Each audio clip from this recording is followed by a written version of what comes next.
अस्सलाम वालेकुम दोस्तानो, शेरदल तकनीकी मालूमाती चैनल ता खे रागलास्त। दोस्तानो, अल्लाह ताला दې وکړي چې د صحت او عافیت جامه پتن ولرئ.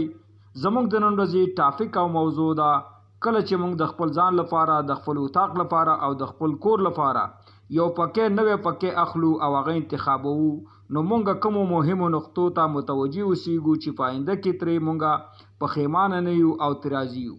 نو اول چې تاسې کله نوې پکې اخلئ نو تاسې هغه پکې انتخاب کوئ چې هغه ډبل برنګ ولري، که هغه د ډنډې پکې وي او که د چت پکې وي. تاسې به هغه پکې نه انتخابوئ چې هغه ډبل بش ولري یا بش او برنګ ولري. تاسې به هغه پکې انتخابوئ چې هغه ډبل برنګ ولري. د ډبل برنګ پکې ګټه او پیدا دا ده چې د هغې سپیډ زیات وي او بل دا په اسانۍ سره خرابېږي نه، د هغې عمر زیات وي، یعنی هغه په اسانۍ سره کراس کېږي نه، جام کېږي نه. په نسبت د هغه پکې دا ډېر ښه وي چې کم ډبل بش ولري یا بش او برنګ ولري. دویمه نقطه دا ده چې کله تاسې د ښې هوا لپاره هغه پکې اخلئ او پکې انتخابوئ، تاسې به هغه پکې انتخابوئ چې د 12 انچه څخه تر 15 انچه پورې د هغې پرې وي، نه به د دې څخه زیات چې د دې پرې اوږدې وي او نه به د دې څخه باید چې لنډې وي. ځکه چې د ښې هوا لپاره تاسې پکې چې انتخابوئ او نن سبا چې ډېر زیات چلیږي هغه د 12 انچه نه تر 15 انچه پورې باید چې د هغې د پکو چې دی هغه تور وي. او دریم پینټ دا دی کله چې تاسې چتي پکې انتخابوئ یعنی سیلینګ فین انتخابوئ، تاسې به هغه پکې انتخابوئ چې د هغې واټ کم وي.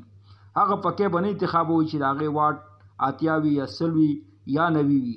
نن سبا چې کوم یو ماډرن پکې راوتی او ډېر ښه پکې راوتی دي، د هغې واټ چې دی دوستانو هغه 45 واټه دی. د دې مصرف په نسبت د هغه پکو ډېر کم دی، کم چې دی هغه 80 واټه یا 90 واټه یا 100 واټه. نو تاسې ته دا 45 واټه چې دی هغه پی ساعت چې دی بچت پاتې کېږي. نو تاسې چې کله پکې انتخابوئ نو تاسې 45 واټه چې ماډرن پکې دي هغه انتخاب کوئ او هغه واخلئ.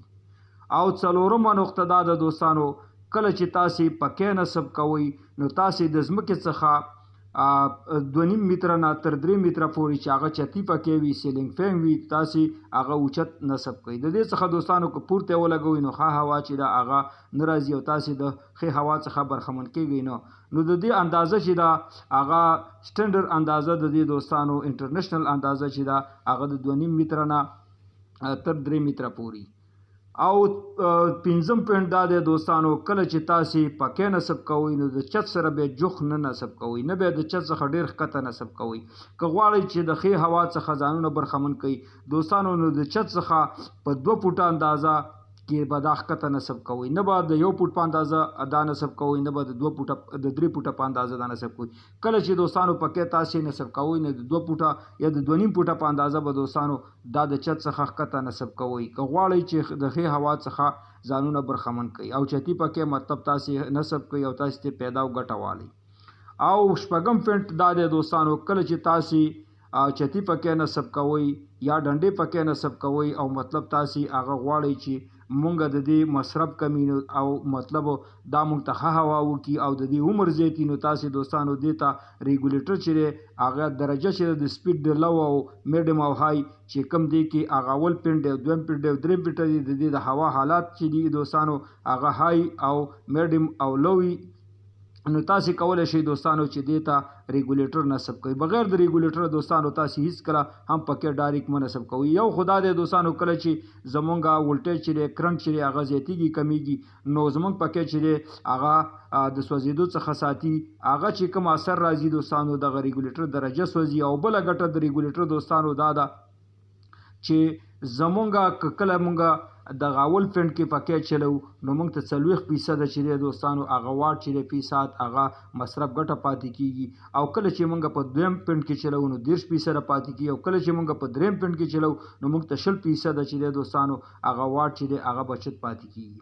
او اتم پینټ دا دی دوستانو چې کله تاسې پکې چې دی دوستانو هغه اخلئ نو هغه پکې چې دی دا په 4-5 قسمه موږ پکې لرو چې 900 ایم ایم لري، 1400 ایم ایم لري، 1200 ایم ایم لري. نو تاسو انتخاب کولی شئ چې نن سبا ډیر زیات چلیږي 1200 ایم ایم پکې چې دي دوستانو د دې په نسبت د 1400 او د 900 څخه هوا هم زیاته ده او دا چې دی دوستانو دا ډیر ښه پکې تمام شوي دي او نن سبا چې کوم دی دا 1200 ایم ایم ډیر زیات چلیږي. او بل دوستانو نهم پوینټ دا دی چې کله ستاسو د اتاق هغه طول مربع چې دوستانو 9 متري نو تاسو د خپل اتاق لپاره 900 ایم ایم پکې دوستانو هغه انتخاب کړئ. او کله چې تاسو د اتاق چې کوم دی مربع چې دوستانو هغه د 9 تر 10 متر مربع پورې نو تاسو 10 ایم ایم پکې انتخاب کړئ. او کله چې تاسو د اتاق هغه متر مربع 1200 نه تر 10 پورې نو تاسو 12 ایم ایم انتخاب کړئ. او کله چې تاسو د اتاق هغه مربع 10 نه تر 1400 ایم ایم پورې نو تاسو 1400 ایم ایم پکې انتخاب کړئ. او کله چې د 1400 ایم ایم څخه زیات نو تاسو 2 چتی یعنی 2 سیلینګ فعلا کولی شئ چې انتخاب کړئ. نو په دې طریقه باندې دوستانو تاسو کولی شئ چې د خپل اتاق لپاره هغه چتی پکې کډنډي پکې دوستانو دا انتخاب کړئ چې پاینده کې ته خوشاله وي او ته راضي وي نه دا دوستانو چې تاسو پرې خپه وي. زموږ د نن ورځې ټاپک او موضوع همدومره وه. که غواړئ د برق د عمومي معلوماتو څخه ځانونه برخمن کړئ او خپل هر قسم برقي وسایل په خپلو کورونو کې ترمیم او نصب او جوړ کړئ نو زما چینل د سره سبسکرایب کړئ او دا ویډیو د سره لایک کړئ. د توجه نه مو یو جهان مننه. السلام علیکم.